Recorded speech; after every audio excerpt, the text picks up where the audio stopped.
乡亲，大家平安。今仔日是新历的6月18，旧历的5月16，礼拜二。新闻的头一条：陪破病妈妈住院，竟然拄着抢劫。宜兰一个高中的男学生陪妈妈伫个罗东圣庙病院住院，男学生暗时到病院内底便利商店买物件，互两个嫌犯上吊，甲缀到电梯边，硬甲抢2000块，随后佫缀入去病房，佫甲抢1000块。这伫个病院住院，竟然是这尔啊无安全。暗时10点外，高中生带对便利商店买完宵夜回来，要等电梯。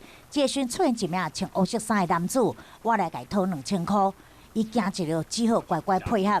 想要到嫌犯，过1-2点钟了后，又搁来到病房，将高中生叫出来，搁再要甲伊讨钱。这高中生伊无法度，只好认钱出来。这个事件发生伫宜兰罗东的圣母病院。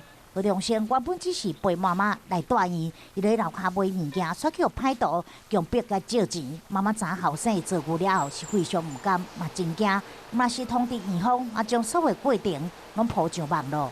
除了我们院区自己的守卫部分呢，机动警卫我们加强巡逻。